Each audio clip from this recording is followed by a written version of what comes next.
Hello guys, my new vlog. Please to channel my Sakrapara. Sakrapara. Hello guys, welcome to Keerthi Manoj YouTube channel. ನಾನಿವತ್ತು ತೋರಿಸ್ಕೊತಾ ಇರೋದು ಬಂದುಬಿಟ್ಟು ಮೊಳಕೆ ಹುಳ್ಳಿಕಾಳು ಸಾರು. ಇದನ್ನು ನಾನು ಫಸ್ಟ್ ಟೈಮ್ ಟ್ರೈ ಮಾಡಿದ್ದು, ಬಟ್ ಆದರೂ ಟೇಸ್ಟ್ ಅಂತೂ ಸೂಪರಾಗಿತ್ತು.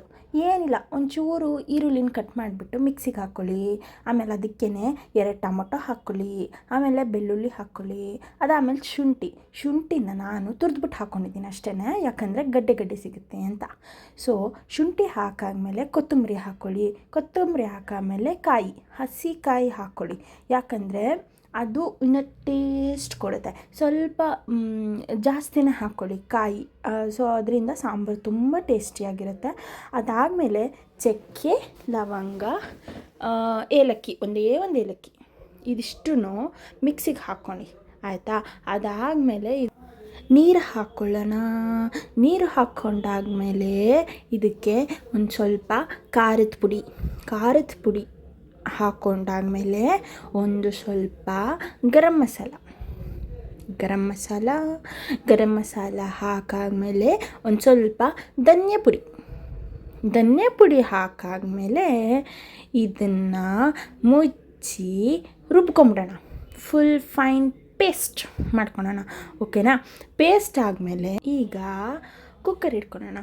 ಕುಕ್ಕರ್ಗೆ ಒಂದು ಸ್ವಲ್ಪ ಎಣ್ಣೆ, ಅದಾದಮೇಲೆ ಕರಿಬೇವು ಆದಮೇಲೆ ಈರುಳ್ಳಿ ಒಂದು ಸ್ವಲ್ಪ ಫ್ರೈ ಮಾಡ್ಕೊಂಡಾದ್ಮೇಲೆ ಮೊಳಕೆ ಕಟ್ಟಿರೋ ಕಾಳು ಹೇಗೆ ಅಂದರೆ, ಒಂದು ದಿವಸ ಪೂರ್ತಿ ನೆನೆಸ್ಬೇಕು, ಅದರ ನೆಕ್ಸ್ಟ್ ದಿವಸ ನೀರು ಬಸಿಬೇಕು. ಒಂದು ಬಟ್ಟೆ ತೊಗೊಂಡು ಆ ಕಾಳುಗಳನ್ನೆಲ್ಲ ಅದಕ್ಕೆ ಹಾಕಿ ಕಟ್ಬಿಟ್ಟು ಒಂದು ಪಾತ್ರೆಯಲ್ಲಿ ಇಡಬೇಕು, ಆಚೆ ಇಡಬೇಕು, ಮತ್ತು ಫ್ರಿಜ್ಜಲ್ಲಿ ಇಡಬೇಡಿ, ಆಚೆ ಇಡಬೇಕು, ಆವಾಗ ಮೊಳಕೆ ಕಟ್ಟುತ್ತೆ. ಅದಾದಮೇಲೆ ನಾನು ಆಲೂಗಡ್ಡೆ ಹಾಕ್ಕೊಂಡಿದ್ದೀನಿ, ನೀವು ಬೇಕಂದರೆ ಒಂದು ಸ್ವಲ್ಪ ಬದನೆಕಾಯಿ ಕೂಡ ಹಾಕ್ಕೋಬೋದು. ಅದಾದಮೇಲೆ ಏನು ಪೇಸ್ಟ್ ಮಾಡ್ಕೊಂಡಿದ್ವೋ ಅದನ್ನು ಹಾಕ್ಕೊಂಡು ಸ್ವಲ್ಪ ತುರ್ಕೊಂಡು ಅದಕ್ಕೆ ಆ ಮಿಕ್ಸಿಗೆ ಒಂಚೂರು ನೀರು ಹಾಕ್ಕೊಂಡು ಕುಲ್ಕಿಸ್ಕೊಂಡು ನೀರು ಹಾಕ್ಕೊಳ್ಳೋಣ. ನೀರನ್ನ ಸ್ವಲ್ಪ ಜಾಸ್ತಿ ಹಾಕ್ಕೊಂಡು ಕುಕ್ಕರ್ ಮುಚ್ಚಿ 2 ಕೂಗಿಸಿ ಚೆನ್ನಾಗಿರುತ್ತೆ, ಯಾಕಂದರೆ ಅದು ಕುದ್ದಷ್ಟು ಟೇಸ್ಟ್ ಜಾಸ್ತಿ ಅಲ್ವಾ. ಸೊ 2 ಕೂಗ್ಸಾದ್ಮೇಲೆ ಇಲ್ಲಿ ನೋಡಿ, ಸಾಂಬಾರು ರೆಡಿ. ಬಿಸಿ ಅನ್ನಕ್ಕಾದರೂ ಊಟ ಮಾಡಿ, ಇಲ್ಲ ಮುದ್ದೆಗೂ ಉಣ್ಬೋದು, ಚಪಾತಿಗೂ ಸೂಪರಾಗಿರುತ್ತೆ. ಸೊ ಈ ಥರ ಮಾಡಿಕೊಂಡು ನಿಮ್ಮ ಮನೆಯಲ್ಲೂ ತಿನ್ನಿ, ಚೆನ್ನಾಗಿರುತ್ತೆ. ನಾನು ಫಸ್ಟ್ ಟ್ರೈ ಮಾಡಿದ್ದು, ಸೂಪರಾಗಿತ್ತು.